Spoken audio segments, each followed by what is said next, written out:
त्यो बाटो हेर्नु न, एक पाइला मात्रै छ कि माथिल्लो साइडमा त लेगारले ठोकिएर तलतिरै झरिएला कि भन्ने डर पनि हुन्छ।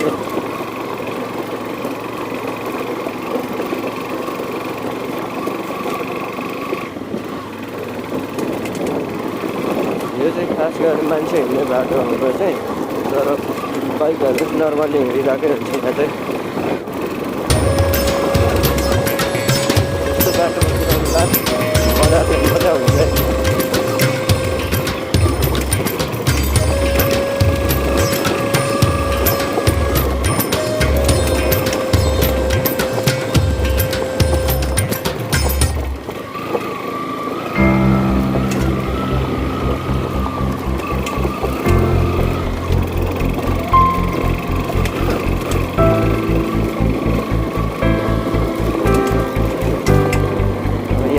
मेन हाइवे भेटाउँछ।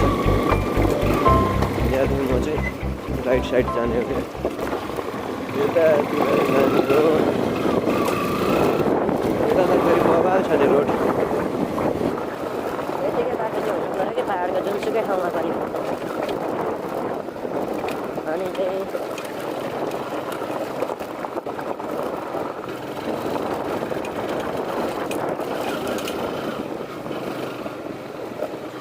टक्कसँगले अब यहाँ खोला आइपुगिसक्यो।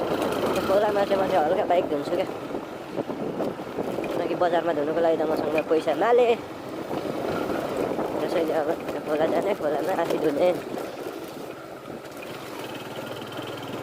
सायद म धुँदिनँ नि थियो होला, किनकि यो खोला चाहिँ बाटैमा पर्छ क्या, त्यही भएर यसको बिचमा बाइक राख्ने भन्दा नि यतै राख्छु, किनकि मैले जुत्ता लगाएर आएको छु, जुत्ता खोल्नुपर्छ अगाडि बिसाउने हो टक्क लाएर।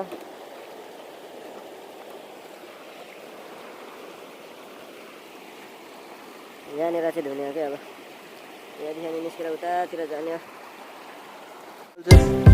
बाइक चाहिँ धोएर अहिले बाहिर माथि निकालिसकेछु रोडमा। अब यहाँदेखि चाहिँ म सिधै धरान चाहिँ म यहाँबाट निस्किसकेँ। फेरि कुन बाटो जाम भइरहेको छु क्या फेरि म चाहिँ।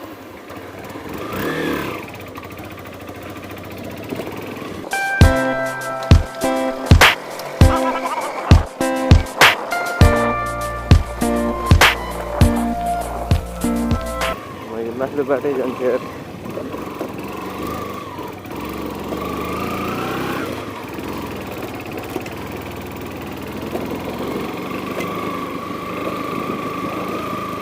यो बाटो चाहिँ कस्तो छ तर थाहा छैन।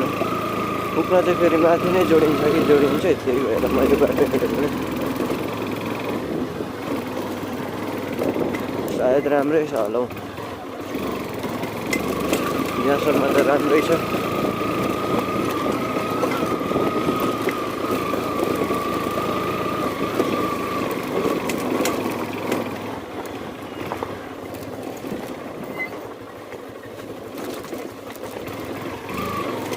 त त्यही सानोतिनो खोलाखोल्सीले गर्दा बाइक कुदाउनै झ्याउ हुने क्या।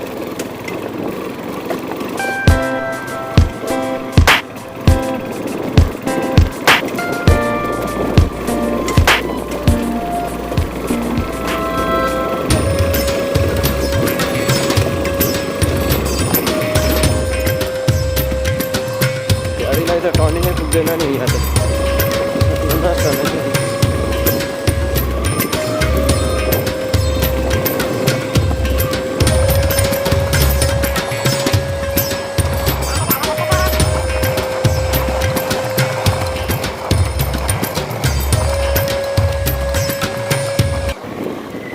तल चाहिँ मान्छे हिँड्ने पुल छ क्या यहाँ तल खोलामा।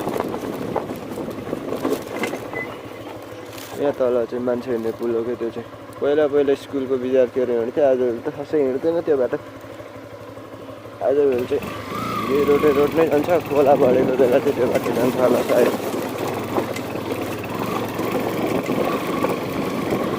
यो रोडको बाटो गयो भने अलिक छिटो पुग्छ नि त स्कुल, त्यही भएर।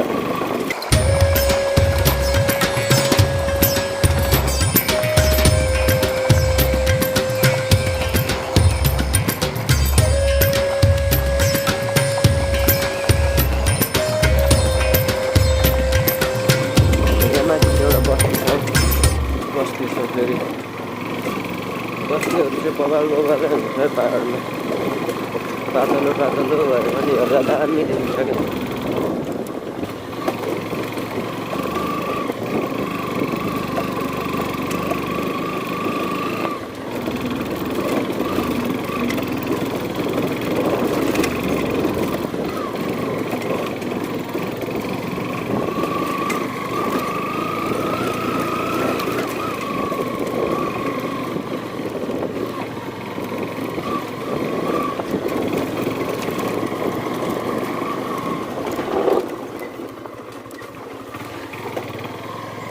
पहिला यहाँ फुटबल खेल्न आउँथ्यो अझै नि खेल्दो रहेछ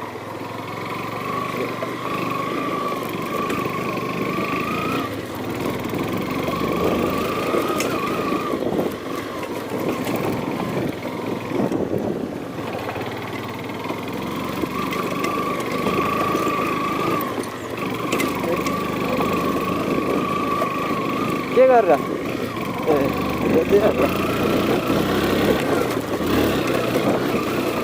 गाडी मकै छरी राखेर रहेछ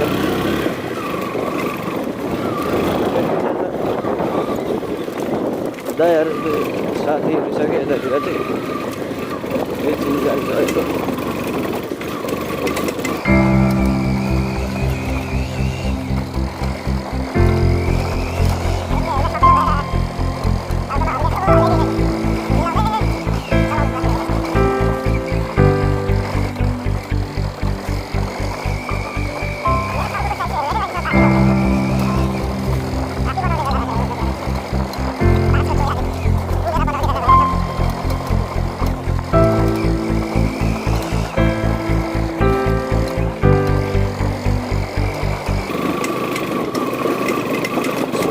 छ त बाटो छ एकजना रेडी छ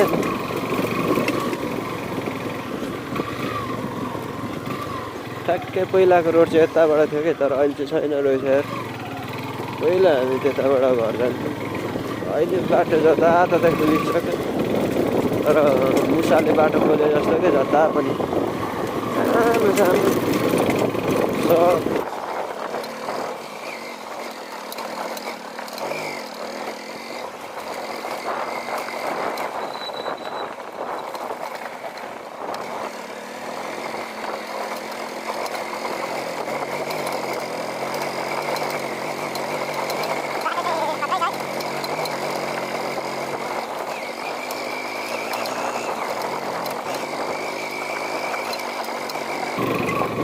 ठ्याक्कै अझै पिक पोइन्टमा निस्कियो क्या यहाँदेखि चाहिँ पारीको भ्यूहरू चट्टोमा देखाइदिन्छु तपाईँहरूलाई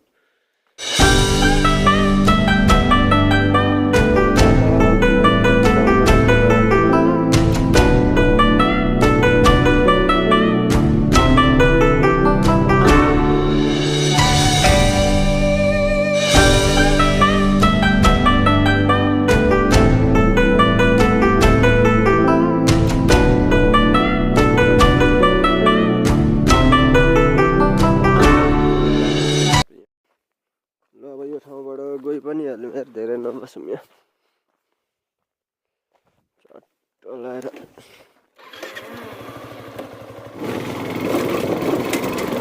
ठ्याक्कै यही ठाउँलाई चाहिँ पिङ डाँडा भन्छ कि यहाँ अझै नि पिङ रहेछ यार यहाँ त बाह्रैमा चाहिँ पिङ हुन्छ कि क्या हो चौधहरू चाहिँ तल्लो बाटो नि जान्छ तर म माथिल्लो बाटै जान्छु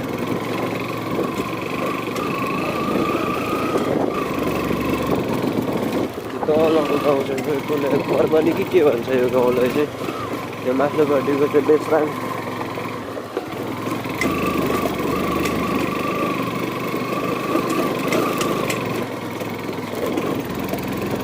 ठ्याक्कै बेचराङ आइपुग्यो क्या अब चाहिँ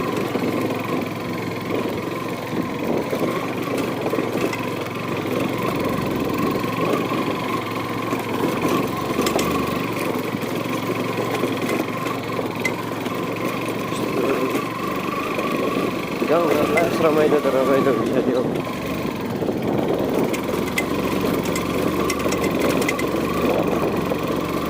तर गाउँघरमा बजारमा जतिको सुविधा हुँदैन क्या फेरि त्यही भएर मात्रै नराम्रो लाग्छ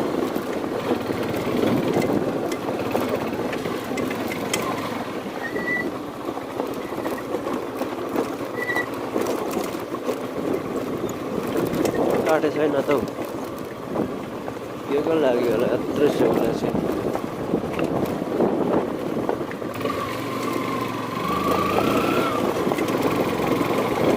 बाटैभरि सेउलै मात्रै छ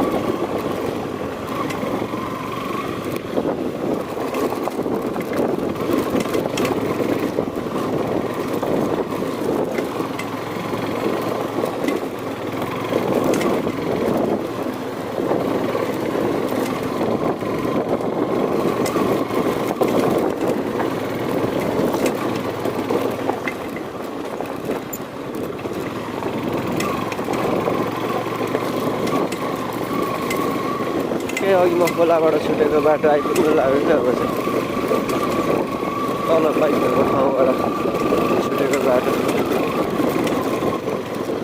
त्यहाँबाट चाहिँ ठ्याक्कै यहाँ तल्लोपट्टिबाट आउँछ यो घरको माथिल्लोपट्टिबाट आउँछ कि यो तल्लो बाटो चाहिँ त्यो अघि खोलाबाट छुटेको बाटोबाट आउँछ कि माथिल्लो बाटो चाहिँ अब सिधै धरान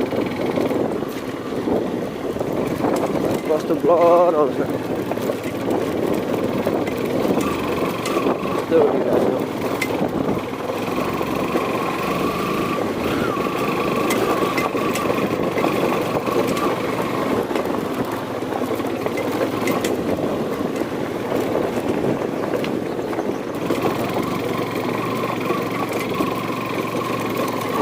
मलाई यो बाटो हिँड्न सबैभन्दा झ्याउ लाग्ने ठाउँ भनेको यही हो यहाँदेखि माथि डाँडासम्म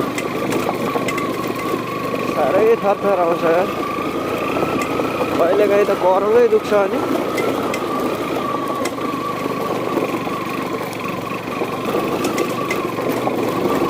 यो माथि फेरि बाटो सब गिटी जस्तो माटोहरू गिटी नै छ भनौँ न त्यही भएर बाइकले झन् खतरा अलिक पिकअप लियो झन् तलतिर टायरले मात्रै स्याहार स्याहार गरेर गिटी तलतिर फालिदिन्छ बाइक अगाडि बढ्नै मान्दैन भने जस्तो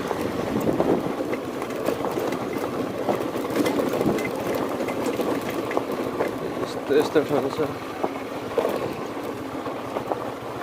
त्यो माथिको चाहिँ चाँदी बजार हो यो बारी यो गाउँ चाहिँ के गाउँ हो मलाई थाहै भएन बारीतिर चाहिँ यो पर चाहिँ कटा अरे